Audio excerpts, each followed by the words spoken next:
स्वागत आहे एका नवीन व्हिडिओमध्ये. कालच्या व्हिडिओमध्ये सांगितलेलं होतं की आजचा व्हिडिओ हा मातीवरती आधारित असणार आहे.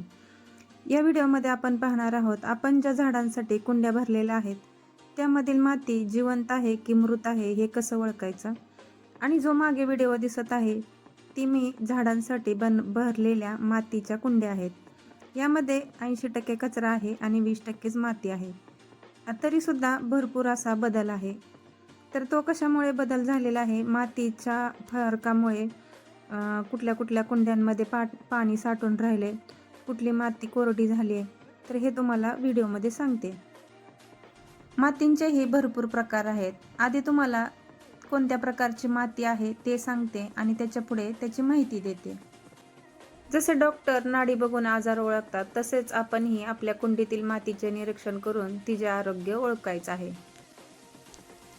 महत्त्वाचा मुद्दा, मातीचा कलर काय सांगतो. गडद काळी तपकिरी माती. आता ही तपकिरी काळ्या रंगाची माती सुपीक असते. सेंद्रिय कर्ब जास्त असतात. ऑर्गॅनिक कार्बन हे सुद्धा जास्त असतात. ओलावा टिकवून ठेवते ही जमीन, त्यामुळे पिकं चांगली येतात. दुसरं, पांढरट आणि राखाडी कलरची माती. आता या व्हिडिओच्या सुरुवातीलाच एक कुंडी दाखवलेली त्यामध्ये बघा पांढरट अशी माती दिसते. या मातीमध्ये जास्त क्षारांचे प्रमाण आहे. ही माती ओलावा धरून ठेवत नाही. उन्हामध्ये याला भेगा पडतात आणि पिकाला घातक ठरते ही माती. तिसरा, लाल किंवा पिवळसर माती. या मातीमध्ये लोहाचे प्रमाण जास्त असते पण सेंद्रिय पदार्थ कमी असल्यामुळे ही माती चिकट असते, त्यामुळे यामध्ये जास्त पाणी साचून राहतं. घट्ट आणि कडक माती. तर बऱ्याच वेळा आपण माती भरताना शेतात किंवा कुंडीमध्ये असे ढेकूळ म्हणतो का, त्या पद्धतीची ही घट्ट माती. ही दगडासारखी कडक झाली असेल तर समजायचं याच्यातील सेंद्रिय कार्ब कमी झालेले आहेत. त्यामुळे या जमिनीत हवा खेळती राहत नसल्यामुळे ही माती एकदम घट्ट चिकटलेली म्हणजे जाम दगडासारखी होते. अशा जमिनीत हवा खेळती राहत नाही, त्यामुळे आपण जी झाडं लावलेली आहे किंवा शेतातील पिकं यांची मुळं गुदमरतात आणि आपल्या पिकांचं नुकसान होतं. आता दुसरे सुद्धा बरेच मुद्दे आहेत. तर त्यातील पहिला मुद्दा, आपण ज्या कुंड्या भरत असतो त्या कुंड्यांमध्ये पाणी साचून राहिल्यामुळे मातीला कुबट घाणवास येतो. तर हे कशामुळे होतं, तर त्या मातीतील पाण्याचा निचरा झाल्या नसल्यामुळे माती ही घट्ट साचून राहते.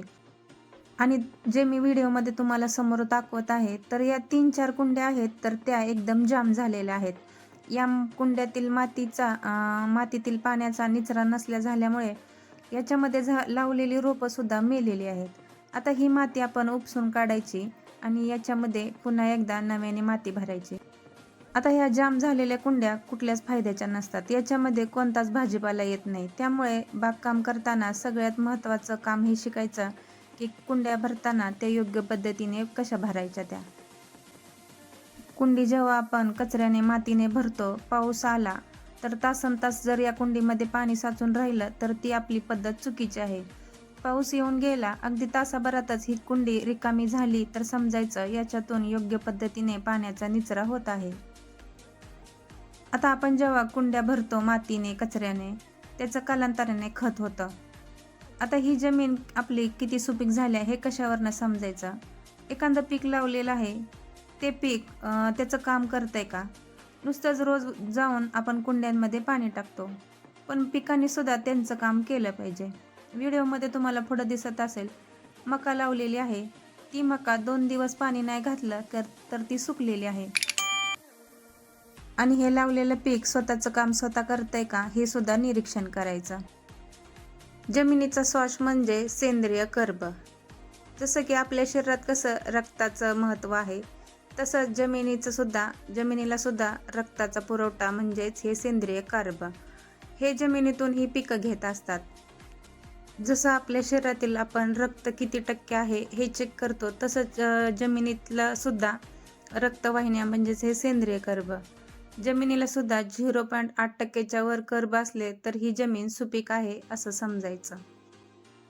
हे कर्बच म्हणजे जमिनीतील सूक्ष्मजीवांचं अन्न आहे आणि हे सूक्ष्मजीव जेव्हा मातीत मिसळतात तेव्हा माती भुसभुशीत होते, मातीचा जीव गुदमरत नाही. त्यासाठी महत्त्वाचा घटक जमिनीतला हा सेंद्रिय कर्ब आहे. जमिनीत सुद्धा सूक्ष्मजीवांची अदृश्य अशी फौज असते. ती फौज मातीला जिवंत ठेवत असते. 1 चमचाभर जिवंत मातीत जगाच्या लोकसंख्येपेक्षा जास्त सूक्ष्मजीव असतात. हे जीव 24 तास तुमच्या शेतात खत कारखाना चालवतात. जमीन जिवंत असते म्हणजेच या सूक्ष्मजीवांची गजबजलेली एक फॅक्टरीच जणू जमिनीच्या खाली असते.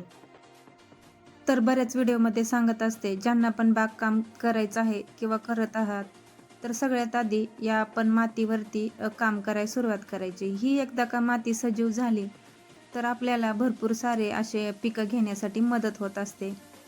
आता जी तुम्हाला पुढं कुंडी दाखवणार आहे ती कुंडीसुद्धा जाम झालेली होती मातीमुळे. याच्यातील माती काढली आणि आता याच्यामध्ये कंपोस्ट खत तयार करणार आहे. तर हे कंपोस्ट खत कसं करायचं तर तो तुम्हाला उद्या व्हिडिओ पाहायला मिळेल. आता ही जमीन माती या विषयावरती आज व्हिडिओ पाहिला. तर ही जमीन सजीव ठेवण्यासाठी आपल्याला होईल तेवढा घरातूनच मदत करायची आहे. आपल्या घरातीलच कचरा त्याचं विघटन करून सेंद्रिय खतं, कंपोस्ट खतं ही घरच्या घरी करायची. त्यामुळे थोडासा का होईना जमिनीला फायदा होईल. कोणत्याही सजीवाची मूलभूत गरज ही पहिली अन्न आहे आणि हे अन्न आपल्याला मातीतूनच मिळत असतं. पण ही माती आपण पाक निर्जीव करून टाकलेली आहे रासायनिक खतांच्या वापरामुळे. तर अजून भरपूर विषय आहेत झाडांविषयी. तर भेटूया आपण नवीन व्हिडिओसोबत नवीन माहिती बरोबर.